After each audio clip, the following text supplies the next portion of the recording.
welcome to Concert Pipeline. I'm Steve Jones.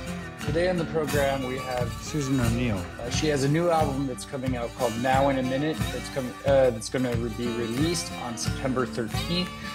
Definitely worth a listen. I recommend it.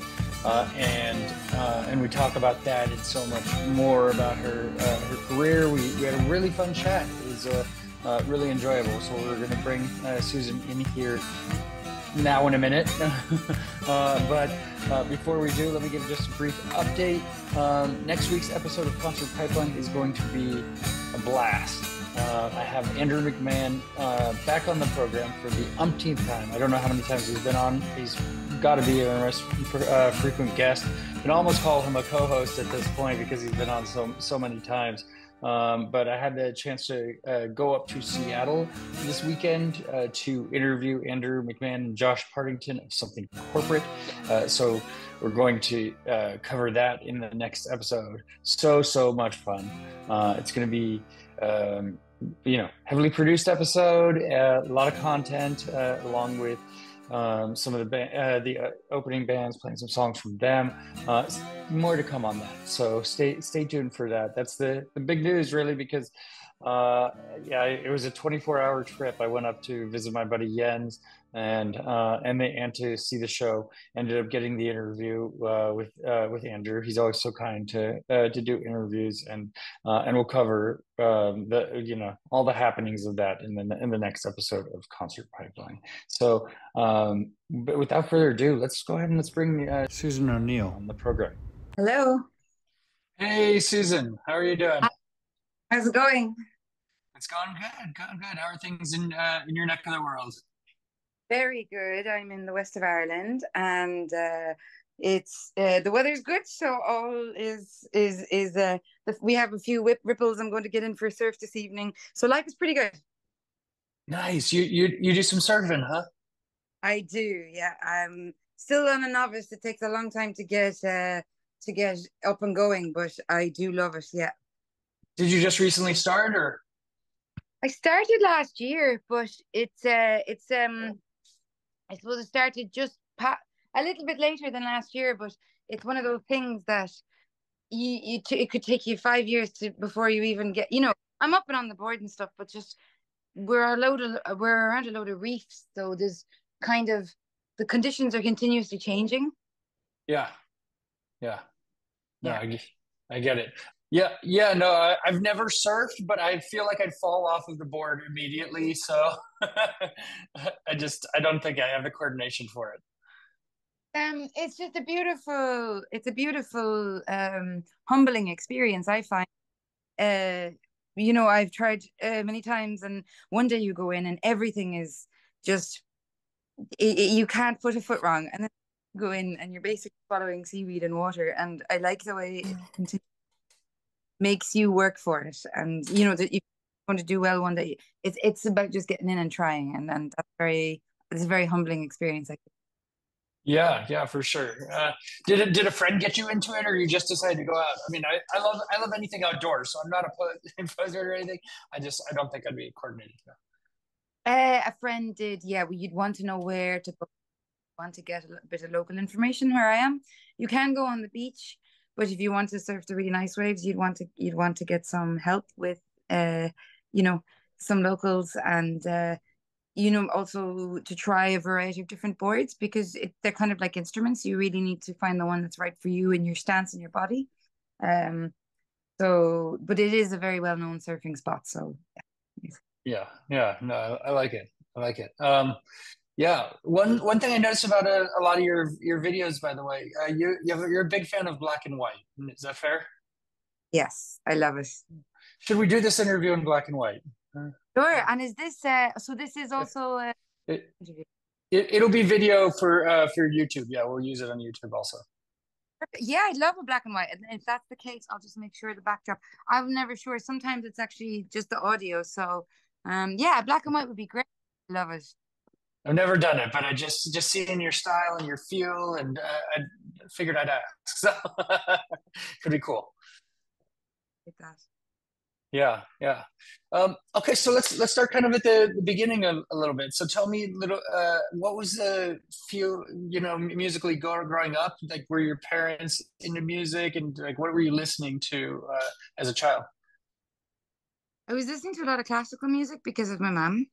She was into Reiki and a lot of, I suppose, breathing techniques and healing. So I found a lot of both sea sounds and nature sounds infused with Mozart and Beethoven. So I'm very grateful to have, I suppose, entered the first phase of my listening world with a lot of music that started to it was designed to evoke relaxation and I suppose change their response to something. So it was because of this I started to notice the power of music, that it wasn't just a thing you heard. And obviously a faster beat will make you want to dance or make you want to move, but the idea that it can also send you to sleep, or it can evoke tears and do much greater things to the body than what we can do just on our own, was thanks to classical music. My dad was really into.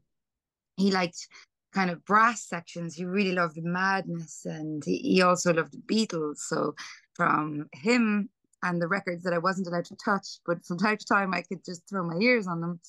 The Beatles, I suppose, was my introduction to love songs and to how to use chords and how to say things concisely. All you need is love. Let's just say that 3 or 4 times and then wrap it up with that kind of a refrain. Was really, and how powerful that could be. I remember also being very grateful to start off with those kind of songs and those kind of musics in my life. Yeah, yeah. And so when did you start to play music? Like, when did you pick up the guitar and So they put me into a brass band when I was 12. We had a lot of energy, a very, very hyper child. Um, as as the late Sir Ken Robinson used to say, ADD wasn't an available condition. But if I look back, I probably ticked a lot of boxes. And thankfully, they knew that I would need a stimulus to this. So it was 3 nights a week, and I picked up the cornet, and that was at kind of 12. And then into 13, 14, I discovered Nirvana. I suppose a lot of the skaters that I was hanging out with in the town got me into those. They much heavier stuff. Like, there was a big heavy metal scene in Ennis, actually. People listening to Pantera and Metallica, but I wasn't as much into those, but I loved Nirvana. I thought they were just the right level of moody and songwriting. um, so I picked up the guitar at that point. I was brought one for Christmas, and I would just sit down. And I went to the youth club. It's so important that we have youth clubs in our countries and in our communities, places for teenagers to go, because it felt like I was teaching myself, but I wasn't. There was teachers there, there were people there. What did you learn? Sit down. You'd go into a class, but it didn't feel like a class. It felt like a group meeting up and discussing music and saying, well, what are you listening to these days? And there was nobody pushing you into that's when real learning happens, when you're coaxed slowly, when you don't even know what's going on. And I look back, and it was the youth club and it was the brass band and all of these people that just kind of slowly helped me infuse music into my life. Yeah, and you did the really truly joyful gospel choir too. Tell me about that. So that was about 3 years later. I was 16, and I was in my leaving cert year, young actually. And it was an over 18s gospel choir, but at that point I knew I was mad about singing. It was all I would do at home. I was just getting the homework done as quick as possible so I could pick up the guitar. I should be better considering how much I played. Um, but I found the audition. I saw the audition for the choir over 18s only, and I rang up the instructor, and I said, "Listen." And it's funny. She always laughs. I don't recall the phone call, and she could nearly tell me word for word. I barely said hello. I said, "Listen, you don't know me, but you have to let me join. I love it so much. You won't find someone with more passion for this than I have." And she said, "Calm down. Where are you from? What's your name?" or where do you live? Are you able to get a lift in every Thursday? I said, I can. And started with them. So she said I could come in and the pattern I think was obvious. I was so eager and excited that she said, okay, we're going to make an exception, but I need a note from your parents, all that kind of stuff. So that was life changing because as with the band and the choir, that was my first time hearing all the voices of the community, you know, the the altos, the sopranos, the baritones, the tenors, everybody mixing. And the fact that all these voices together just make this big circle of sound. It was a ball of energy in the room. And no matter what way you went in, it's not like you've that much to be, the world is a different place, I think, when you're 16 than when you're 26 and 36 and 56 and all and so on. But I always noticed I was altered leaving. It changed every day. There was something happening in that room that made me different than from the moment I stepped in. And so, if nothing else, even though there was plenty I took from it, the biggest thing in my mind looking back was, oh, music is alchemy. This is this is actually an energy shift. Yeah. And is that really where you found your voice? I mean, tell me a little bit about that. That's an interesting question because I would say that I'm only finding my voice now. I think that that's a thing that comes much later. And if I had thought about this earlier, or if somebody ever mentioned finding my voice 10 years ago, I would think, oh, well, I'd found it then. But I think finding your voice is a mixture between learning how to make the sounds that you want to do, but there's an element, I think, personal, there's an individuation that goes with it, or maybe the, um, I think for me, they require psychoanalysis of myself in order to know that I could sing from the place of complete truth. If that was to make a really ugly noise, then so be it. That it wasn't about trying to project what I wanted myself to sound like and remove all aspects of what that might be and only sing what wants to come out. And that is something I'm still working on. And Yeah. and yeah, so I think finding the voice is something that happens. Well, for me, it just happens a little bit later, and it's great. It's a lovely process. Testing. Yeah. Yeah, yeah, and I mean, you talk about finding yourself. Your first album was "Find Myself Lost," right? You're, and so tell me kind of about going in and what was your approach to going in and making that album, recording the songs? Well, I had actually taken some diary excerpts from when I was much younger and kind of honed them and changed them and turned them into songs. So there would be words there, I suppose, right from my teenage years that got used into my years. And I suppose it was just a matter of gathering a collection of what I was hoping to say. And I was also breaking through, realizing I can do this and I can make something that stands up for what I believe in and what I want to say. Um, it was learning how to express myself in some of those ways for the first time. So I gathered the songs and I saved up my money and then I went to Dublin and I surrounded myself with friends. But I didn't even know what a producer, what I didn't know. I had no management. I had no idea of what the songs would be like in the end. I just went, there's 11. I'm going to record those and I'll allow that one to kind of fall away if I need. Yeah, yeah. So you only brought like 12 songs into the process then? Yeah. Yes.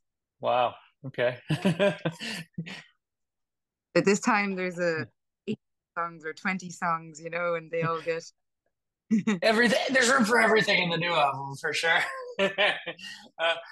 Yeah, and so along the way, you meet Mick Flannery, and you had been a fan of his. There were a couple of albums that you liked of his, and tell me kind of about that partnership, how it formed.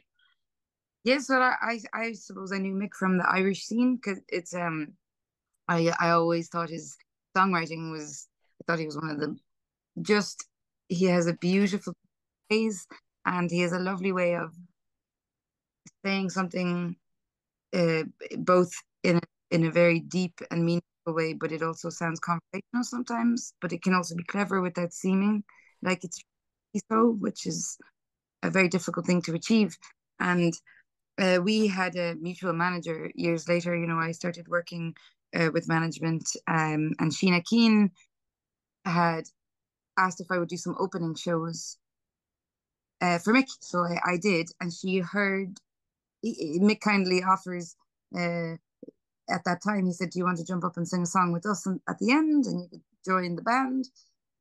So we sang in the Roisin Dove in Galway, John Prine song, and our mutual manager, happened to be in the crowd, and she said, "You should do a co-write together." So we did a co-write, which was called Trouble. And then he asked me to guest vocal on a song he had previously written, which was called Baby Talk. And then I went off to Australia to do a 3-month tour. Then the whole world headed into a great pause. And as a result of this pause, there was all this extra time. So we decided to work on a few more songs. But as the time continually extended, we just meant working on more and more songs. So it started to kind of show itself as an album. And then that's kind of how it happened. We were given it. It was really as a result of this time that we weren't expecting. Yeah, yeah, and I want to pause from that because you mentioned Australia, and I saw you had a slew of tour dates right around when COVID hit and the world shut down. Like you said, were you stuck in Australia, like, or did you get like, what's your story of getting out of Australia? Tom Hanks was stuck in Australia, right? So, Yes, I was actually staying there because it was 2 weeks, 2.5 weeks to what was supposed to be about a 2.5 month tour. I love Australia. It was my fourth time to be there, and I suppose I had built up a relationship with some of the venues and some of the people and festivals. So I was really excited to get back. Uh, and I suppose I was there, but to see some of these places, and then everything closed down. And a lovely Clare woman that I know who lived up towards Mullumbimby said, "There's a mobile here. You can stay in it until all this blows over. Like, you're welcome. Don't feel that you have to get on one of these emergency flights."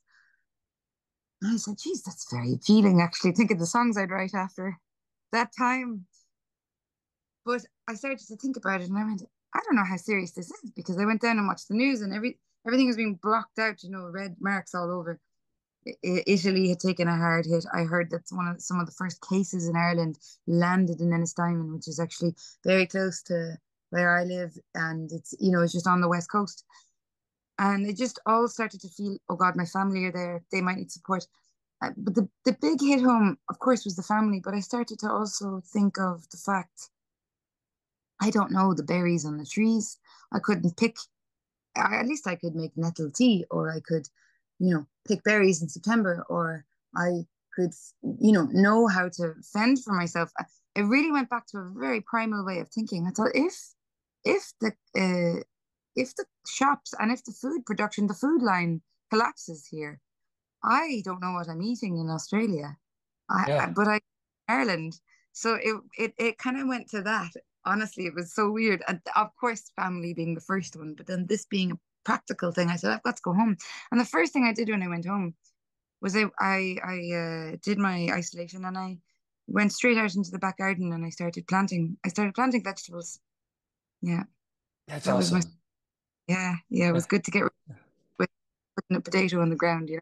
Putting a seed, putting potato, cabbage, um, rhubarb, and just things that grow easily, and herbs, and just thinking, this is survival. This is basic survival, and do I know enough of it to keep myself going and the people I love, and can I be of some value? So, it was interesting to see how much that came through. Yeah. Yeah, no, no, that's really impressive. I don't think most people had that train of thought. They're like, get all the toilet paper you can from Costco, and just because that's what you're going to need at the end of the day is toilet paper. I'm not, and I don't make it a habit of trying to judge, but I still cannot fathom. I just cannot comprehend how that was the reaction from people, especially the bread thing.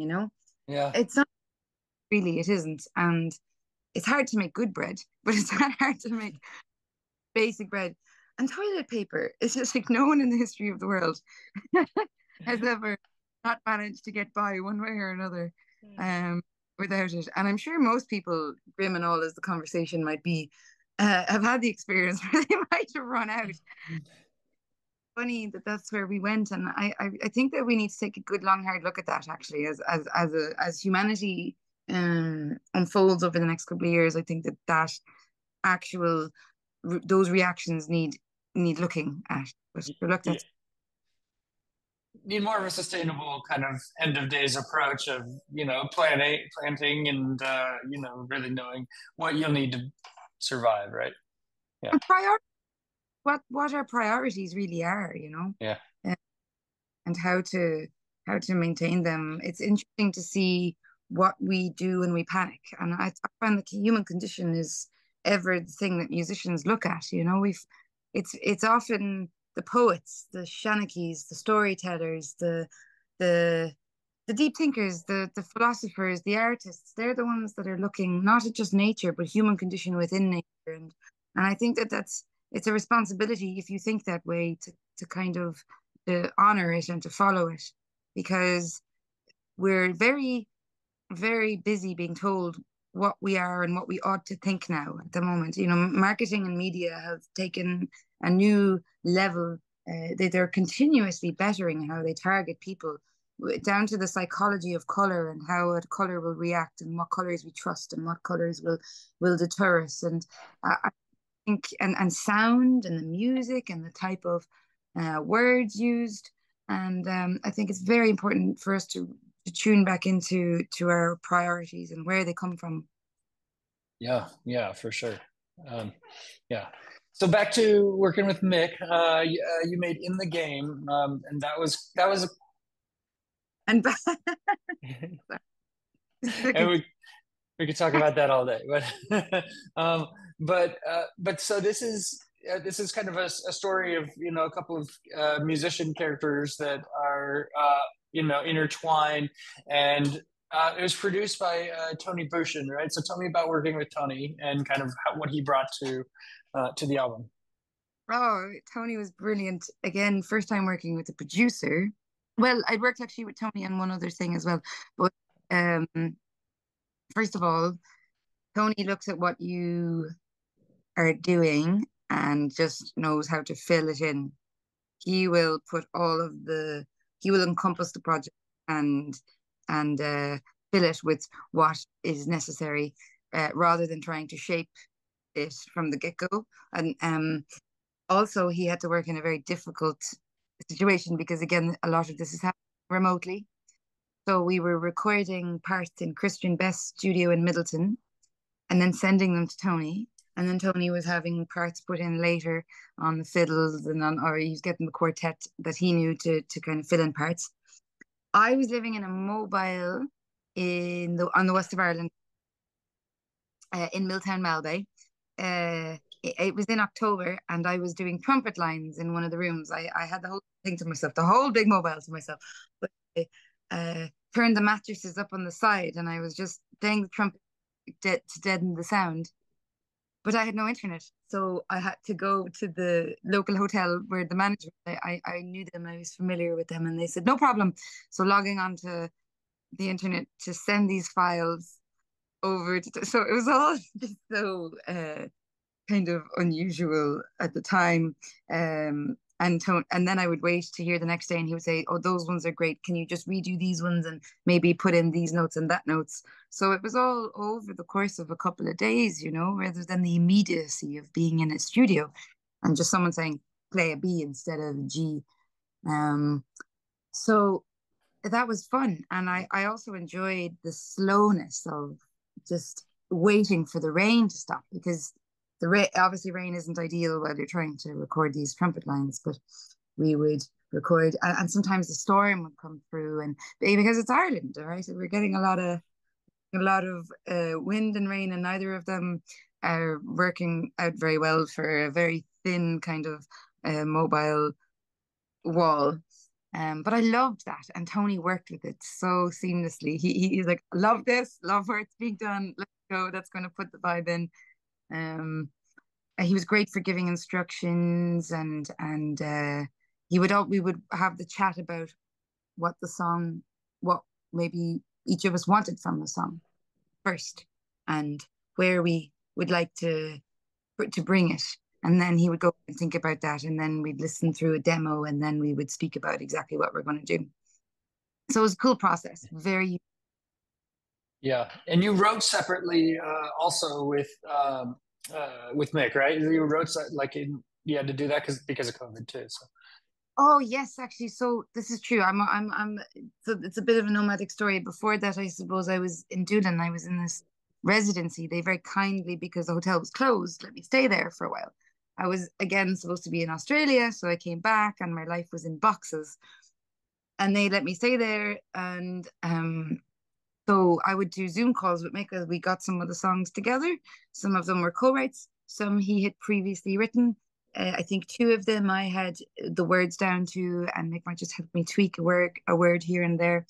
Um, and yeah, it was also, I suppose Mick had a lot more experience when it came to writing. So as he was explaining some of the benefits of this to me, I now see, having done more since, how useful it was to kind of say, let's sit down and do an hour on Zoom or 50 minutes, but we'd kind of get onto something. And then we'd take a moment or a break and we might go away for 10, 15 minutes and tease out the idea separately and log back on for another 15 minutes where I'd say, this is what came out for me. This is what came out for you. Okay, great. See you. Let's do it again next week. That was actually very helpful because sometimes when you're in someone's presence, which is still the best for me, but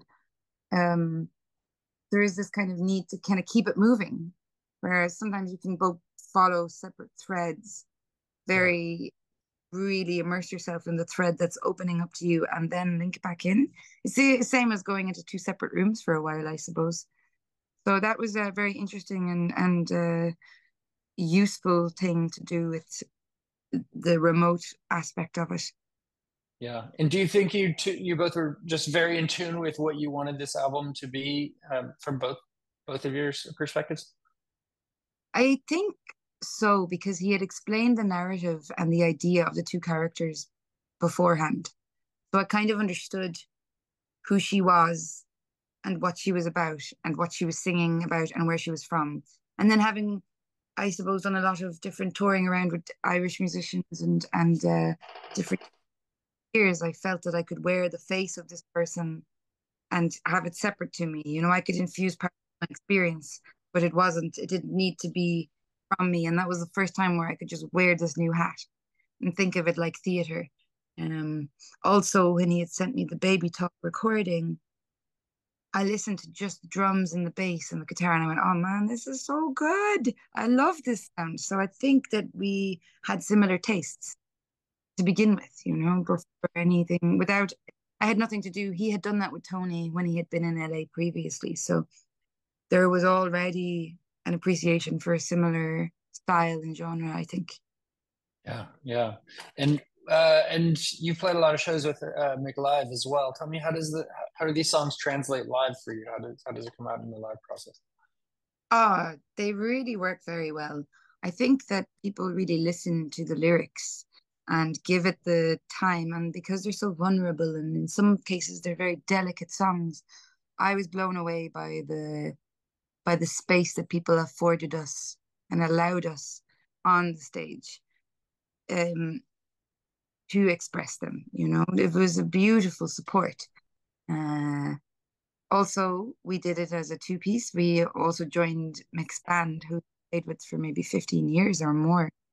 So they are so tight. There's telepathy between these old friends that I play that are just whopper musicians. So I got to just slot into this situation, which was a total pleasure and joy.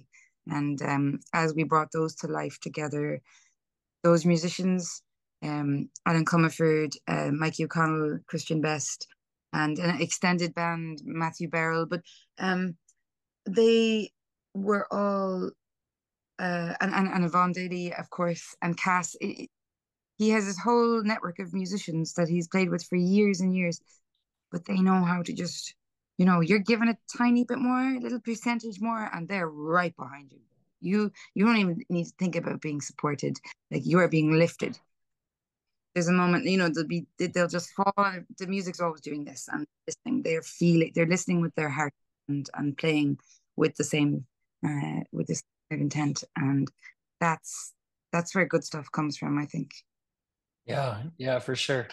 And so as you kind of on the heels of this go into making now in a minute, I mean that's a completely different feel, completely different, ownership from your perspective and vulnerability as well, as these songs are so intimate and uh, I mean it's just night and day, kind of a different feel for you. Tell me your approach as you're going into making this album solo. And I know Mick wrote on some of the songs, but this is yours.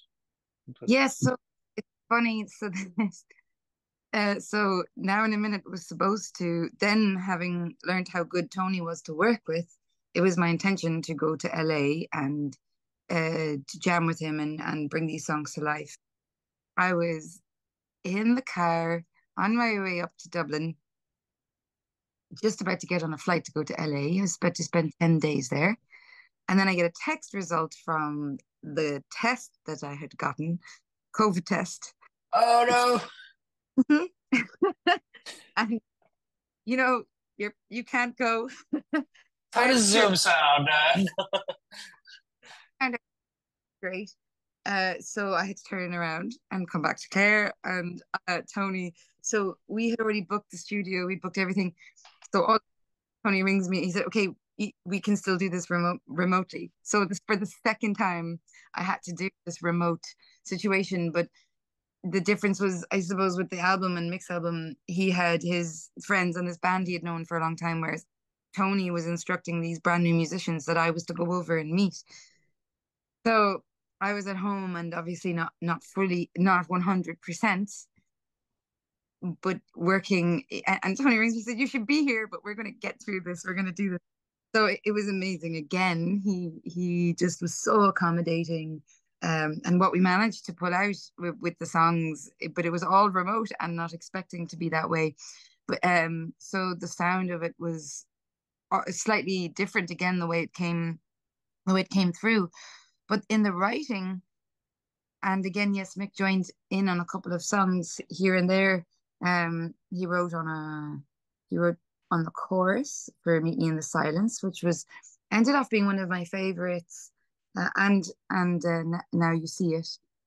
Um, but I had been toying around with the verses, and it was about the idea of like an eternal love that is there for you, but you're just afraid to admit it. And I'm struggling. I can't settle on a chorus. And Mick wrote back to me and said, "How about this?" And at this point we had built up this kind of understanding of what I would and wouldn't say. And I suppose that understanding between two writers was invaluable to me, and was so grateful to have it. But he also had this ability to say the thing that I was afraid to say. So he comes out with this word saying, "I'm not waiting for you, but I know you're there. Um, I'm not pining for you, but believe me, I do care." I, at the time, would still have been trying to portray myself as stronger or more robust than that, or "I don't need you," or, whereas he was able to assist me in being vulnerable where I wanted to be and maybe was afraid to be. And as a writer, um, for Mick as a writer to be able to like shine a light on that was huge and is amazing. So that album that EP, the 6 tracks ended up being another kind of mix of different ways. 2 of the songs were also done in Boston from much more previous. I had worked with Sam Kassir, and we just jammed over 2 days, and 2 songs came out of it, and they were coming out much quicker at this point because I suppose had the more you do it, the more it's exercised. So I think it starts to flow in a different way. Yeah, and like Drive is written all in one setting, right? I mean, is that typical for you, or do you have to kind of put stuff aside a lot and then come back to it? I'm more of a Frankenstein, piece by piece, or I'll do something. There's a song I'm working on at the moment, and I'm really excited about it. And it's 85% there, in the words, and the melody is almost straight up. But there's just one section at the end of the chorus I was lying in bed this morning, and I just went, "What is that melody?" And then in the voice in the back of my head said, "Patience, it's not ready." But I think it flows through when you give it the space. And I don't want to force it. Of course, I could sit down and sing a melody out and offer something up. Um, but I'm a fan of it coming to you from somewhere else. I think you can work on something and hone it and shave it down and be the person that what's that quote? You can sculpt from the stone and reveal the piece, and that works too. But I also like sometimes when something just flies into you and says, "Here it is." And this song feels like it wants to come out that way. Drive was a one. I'd been jamming with the chords with my very good friends from college, Killian Byrne and Lorcan Byrne, and it was that kind of 90s beat thing. And then they went home. I sat down, I think, a cup of tea, and it's just flooded through me in one go. I just felt this a humor in self-deprecating and the power of owning your own flaws before anybody else and before everybody else, so that it's your responsibility to accept them, and therefore there is no power in anything that anyone else will call you or won't call you. It just simply is, and that was where it came from. Yeah, yeah. And how often do you sit down to write? Like, I mean, is that like something you do regularly? Like it's therapeutic, or like what's your process? I will only sit down when I'm called. It's just it's not. I suppose I have a belief in not that I would be overly like religious in the imagery that I was raised with in Ireland, but there is a saying which said, "When the angel of appetite invites you to the table," and I feel the same said of writing. I wait until something pulls me to lures me to the page, and then it feels that it's not me.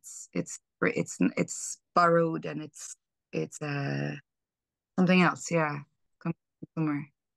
Yeah, yeah.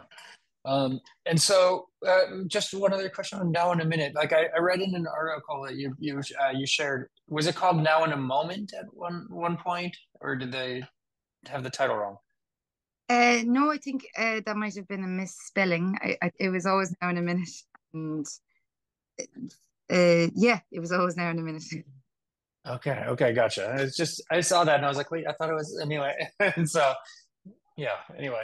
Yeah, the album just as a whole really intense and vulnerable and intimate. I mean, was it your intent when you went in to have it that stripped down? I know you said kind of obviously the COVID thing happened and that made things take a different direction, but was that kind of your approach as you went into it? Yeah, I think I always want to keep pushing the boundaries of how I write or why I write. And there was an element of changing again from the last thing. And already what I'm writing now, again is changing too. It's evolving for me because I am on that path at the moment.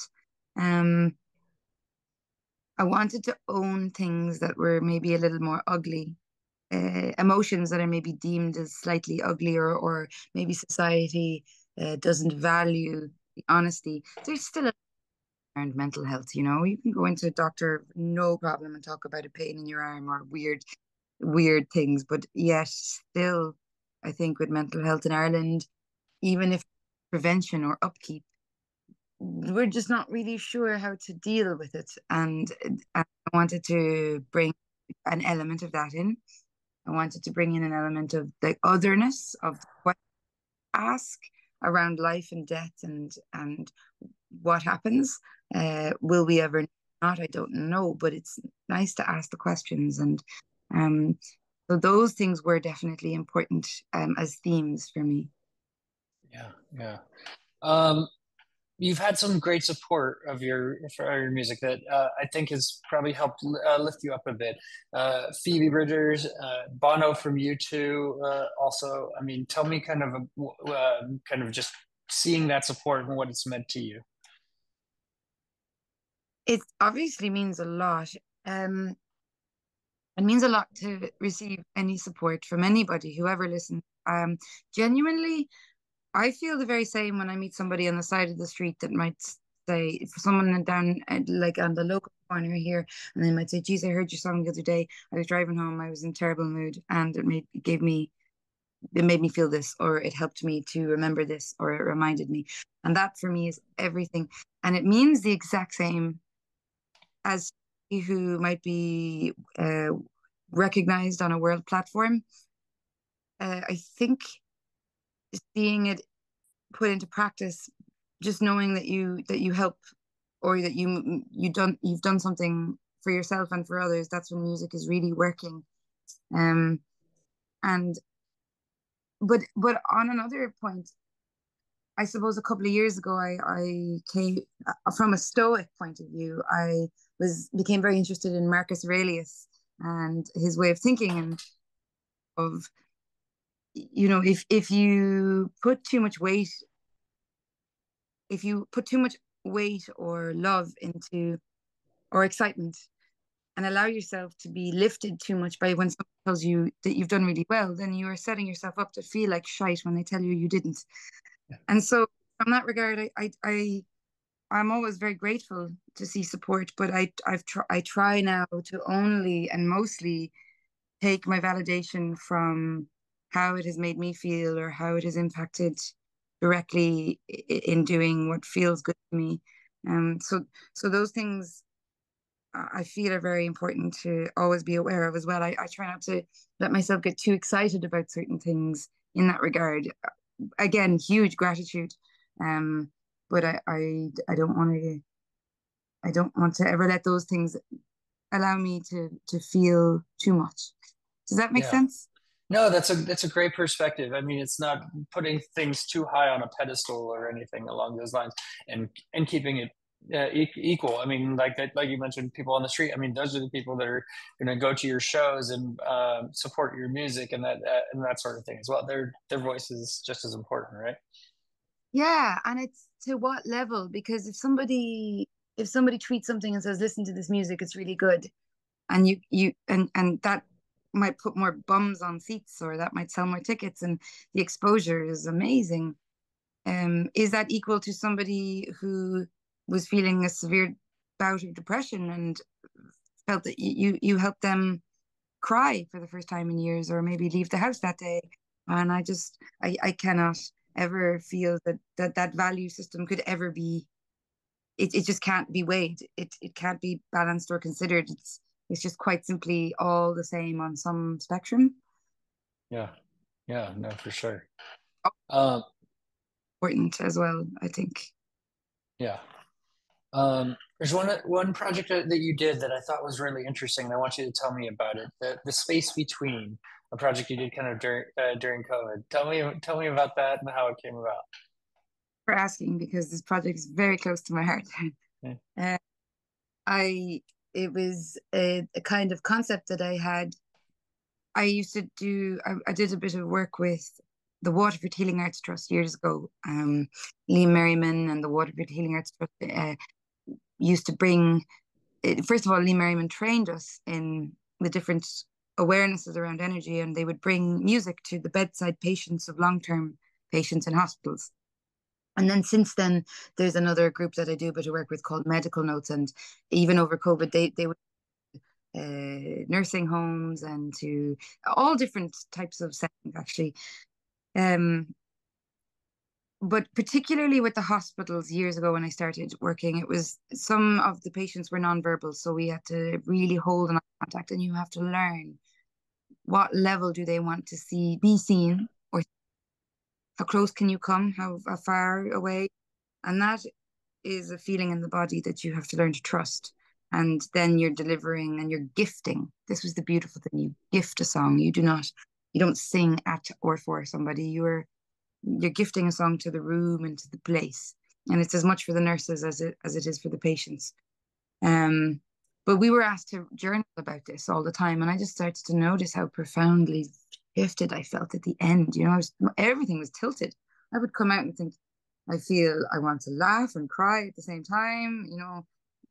especially if you were in the oncology ward and you knew that the next time you're going in, they were all going to be different people and faces that you would see.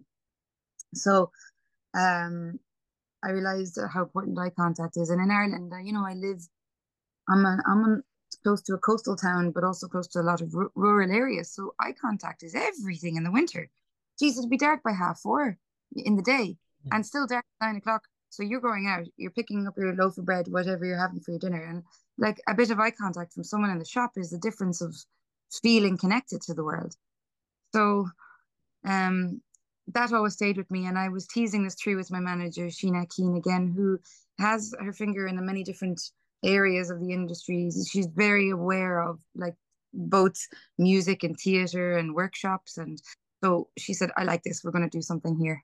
And the idea was to bring multidisciplinary arts and offer the same platform. So, we had pottery makers sharing the room with the sarod player. We had sound bowls and Tibetan gongs and sound bats with the milliner. We had Tai Chi with the singer. We had a painter, someone playing the piano, and all of them agreed to offer eye contact with each other unbroken for a number of minutes beforehand. And we would just record it. But it's also to celebrate the person who's making your plates and your dishes the exact same way that we celebrate somebody who's standing up on stage and having lights shone on them and playing music, and how they're all shaping the world we live in. So that was the concept, and we shot a little documentary, and then TG Cahir, which is our national broadcasting service, aired it, which meant a lot to me as well. It was really cool, and we're in the middle of doing another one, but trying to get it all done is wild. But yeah, so that's it in a nutshell, really. They're gawking at each other and making art. That's really cool. I mean, and just being able to it takes a level of vulnerability, right? To just stay there and not break that eye contact, and you learn so much from facial expressions and just being in that moment. That seems like such a cool project that you did. So, have you ever tried? Have you ever done unbroken eye contact? I don't know. Are we gonna do 5 minutes right here? Just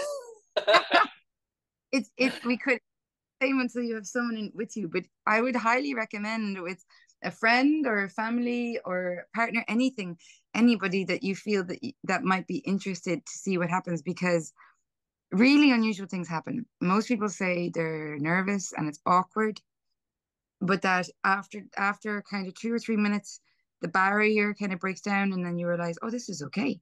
All right, we're both humans. And then you start to see reflections of yourself in them. Sometimes you see their bone structure starts to change. Sometimes people start to look like animals. It's amazing what happens. But I feel that my blood pressure changes and my heart rate slows down. In most cases, I would say 90%, 95% of the cases, everyone was delighted they did it. Two people said that they hadn't been that intimate with anybody that was not their wives in many years. But I will actually at some point, when maybe a little bit down the line, when we record more, maybe gather the statistics and some of the things that people say. But really, it is overwhelmingly, it is around 95 or more percent of people who feel calm afterwards and very much like it's a meditation. It's almost real. Yeah. No, that's so cool. That's so cool. Uh, I read that you're going to have a North American tour. Is that still on the books? What are you planning in terms of coming back to the States? Yes, I'll be totally honest with you. In the last couple of months, I've stopped looking. I only look at the day or two. I look at about 4 days in advance on my diary, because otherwise I feel I can't be present enough. When I'm going to North America, there's definitely talks of going back down under. I'm going to Germany in 3 days. There's an Irish tour. But you'd have to go to the website. There's a website. The website doesn't have North American dates really at this point, so but I think there are talks, but I'm not the mastermind in that regard. which is amazing. It's such a privileged position, and it's something I'm endlessly grateful for, to not have to work out that kind of side of things. My geography would probably have me in all the wrong places at all the time. Thankfully, yeah, that part is strategically planned out. Hey, that's a good spot to be in. You can, like you said, you can focus on the here and the now, and just know that you're in good hands, right? I'm very, very grateful to have people that are very good at that and that seem to enjoy that aspect of it. And yeah, it makes a huge difference then.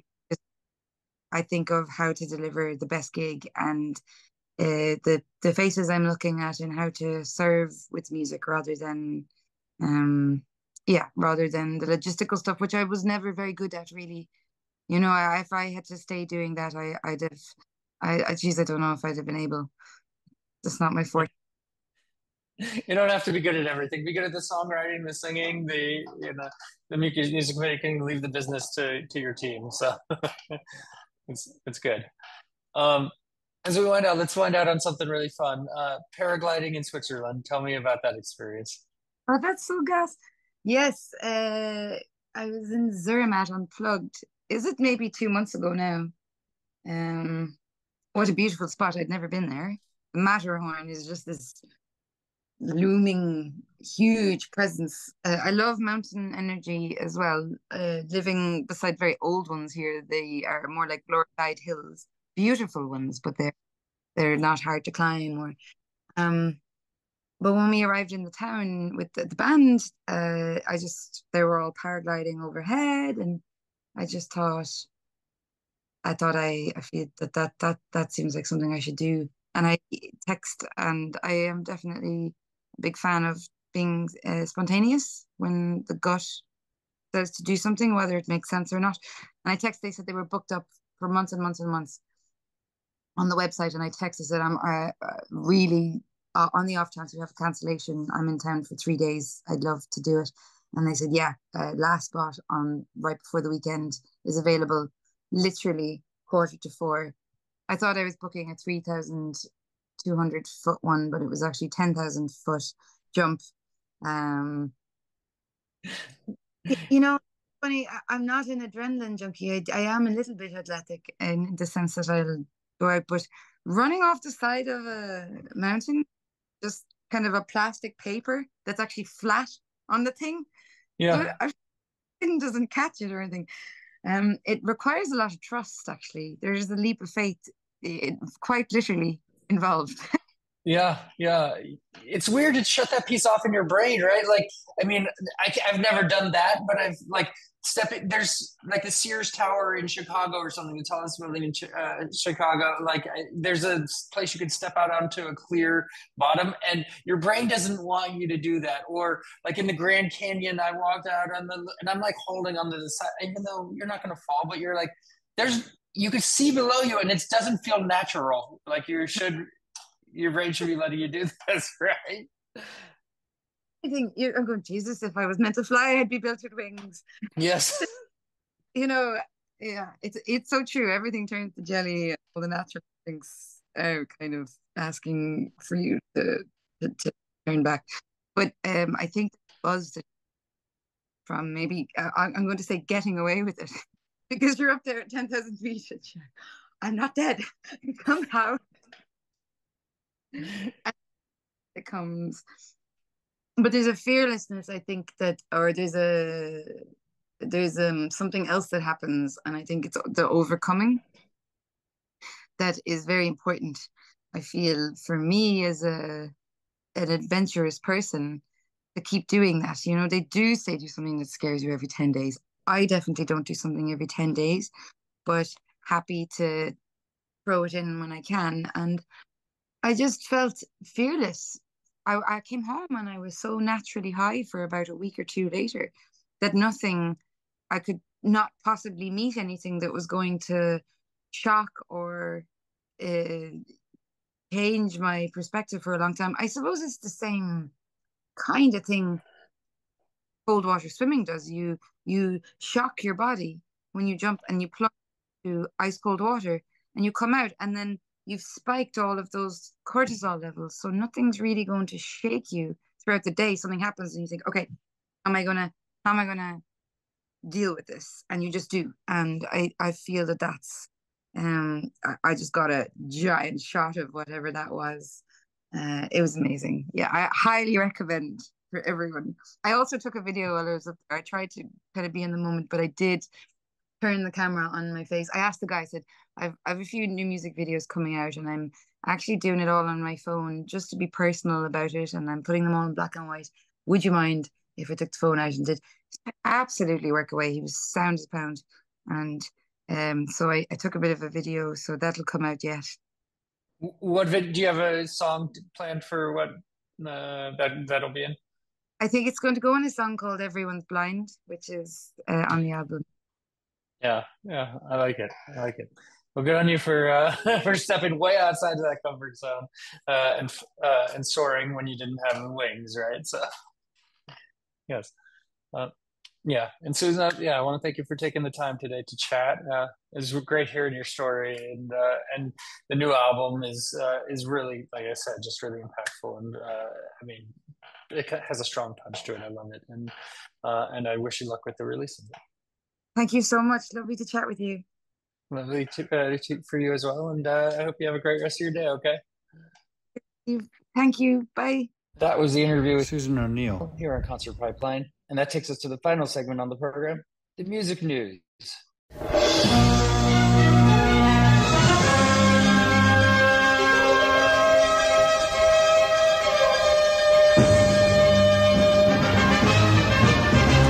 Okay, I got just a couple stories to wind us out here today. The first is the hottest news that just happened. I mean, literally in the past couple hours of this taping.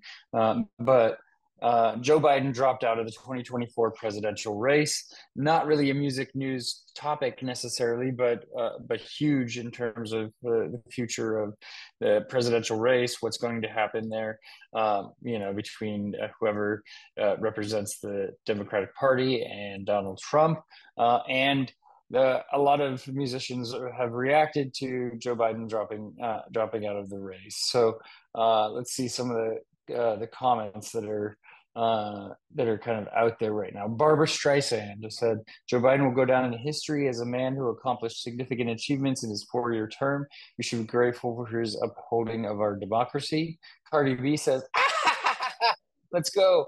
I told y'all Kamala was supposed to be in the 2024 candidate. Stop fucking playing with me. Okay. Let's see. Lizzo posted that Biden dropped out of the race, and saying we are truly living in unprecedented times. Cher said, in my heart, I'm tortured because I don't believe the Democrats can win the presidency with President Biden Joe, who I've loved since we met in 2008. I campaigned for him. I believe it's time to pass the baton. Time for Dems to think way outside the box, maybe even a split ticket. And let's see here. So lots of people posting about it. And of course, it's lots of celebrities posting about it too. Sebastian Bach said, never in my life will I understand how a debate on TV could mean more than an insurrection in the Capitol. Okay, there's that. Anyway, people have thoughts. So we'll see what happens over the next week or so. Okay, Ryan Reynolds reveals a story behind Madonna approving Like a Prayer for Deadpool and Wolverine. The movie, also starring Hugh Jackman, opens in theaters on July 26th. Coming out real soon. It's going to be the biggest movie of the year, no doubt. And so he was in an interview on SiriusXM, and he said it did involve a personal visit to Madonna, where we showed Madonna the sequence where Like a Prayer would be used. Levy said that. And also, let's preface it with the fact that they don't license. That Madonna doesn't just license the song, particularly that song, Ryan Reynolds said. It was a big deal to ask for it, and certainly a bigger deal to use it. We went over and met with her and sort of showed her how it was being used and where and why. And during the visit, Reynolds joked that he had to ask one of Madonna's team members how to appropriately address the iconic singer. Like, am I just allowed to say Madonna? He said, like, hello, Madonna, I'm Ryan. Madonna ended up granting permission to use the song, which spent 3 weeks at #1 on the Billboard Hot 100 chart in 1989. We'll probably chart again, I guess, with this movie coming out if it's used in a very unique and special manner. And she even provided some ideas on how to use the classic track in the film. Ryan Reynolds said she gave a great note. She watched it, and I'm not kidding. She said, "You need to do this," and damn it, she was like spot on. So we literally went into a new recording session within 48 hours to do this note. Levy said it made the sequence better. So I'm not sure how it's being used, but that movie, I don't know. I'm looking forward to it. I'm sure most people are because it just the Deadpool movies deliver for Marvel. I mean, it's pretty much the thing keeping them alive at this point. I don't care much about many of the other superheroes or anti-heroes or whatever even Deadpool is, but it should be interesting. Jack White secretly released an album, and Third Man Records shops are sneakily giving it to customers. He has some trick up his sleeves. He released a brand new album on Friday, and employees, let's see, have been putting it into customers' bags, I guess. According to Stereo Gum, a fan on Reddit posted in White's subreddit forum that they received a mysterious vinyl in their bag. How do you just mysteriously receive a vinyl? I mean, it's not even like a CD. It's this big where it's how do they just sneak it in? And it's titled No Name at Third Man Records retail location in London Soho neighborhood. He said, picked up a tea from Third Man Soho today, and the guy on the tills put this in my bag too. I asked and thought maybe it was his demo or something, but he didn't seem to have a clue, saying he'd just been told by management to give it out to customers. I'm not going to have access to a record player until after work, so curious to know if anyone else has seen this. If it means anything to anyone, maybe I'm overthinking the blue. Same thing happened to another user on the same forum who visited the Nashville location. I can totally confirm that this is a new Jack White album, the Redditor wrote. I gave it a listen, and it's pretty good. Okay, well, if it's something so mysterious like this, and they're only giving out a couple copies and really hamming it up with the publicity method, it better be better than pretty good. It reportedly contains 13 songs. White's last album was 2022's Entering Heaven Alive, which included the singles If I Die Tomorrow, Love is Selfish, and Queen of the Bees. And so I don't know. I think this is still pretty fresh, but there's apparently only been a couple of copies reported given out. I'm surprised the media hasn't gotten a hold of one of the copies or went to one of these people's houses to record a copy of a vinyl. However you do that, I don't know. Okay, last story for the program. Chris Novoselic joined a tribute band Fuvana for Smells Like Teen Spirit and Lithium and Blue. He covered a couple of songs with this band, and there's video of that online. The Portland-based Foo Fighters Nirvana tribute act were playing at Georgie's Garage in Vancouver, Washington on Thursday when Nirvana's founding bassist joined them for these 3 songs. And they teased the collaboration ahead of the show, writing on Facebook, "Get down here to Georgie's Garage and Grill. Show's about to start. Oh yeah, that's right. Somebody else is here." I didn't even say who, but they said somebody else is here. But I guess they did post a picture of Chris Novoselic attached to that message. And he's played some Nirvana songs in recent weeks. Also, in his current group, the Bonafide Band, he played "Love Buzz" in Kurt Cobain's hometown of Aberdeen, Washington. And last year, Novoselic told NME about the chances of reunion from the surviving Nirvana members in the future. He says he'd like to. There's a time after Kurt died when I said to myself, I'm never going to play these songs again. That was part of the grief I went through. We don't want to overdo it. We try to make it special and be grateful. When the opportunity comes, we do it if it feels right. In the meantime, we just remember Kurt and do our thing. And he said they have just some new material. Dave already spilled the beans on that. He's going to bug Dave about it. So we'll see what comes of that fun. Okay. Well, that is our show for today. Thank you for tuning in. Again, next week, we're going to have something corporate on the program. So excited. They are doing their out of office tour and really have a unique way of promoting it. We'll get cover that, but they're selling out shows across the country.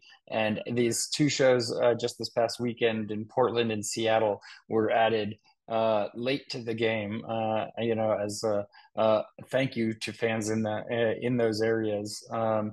That and they didn't think that they were going to be able to include those areas in the tour.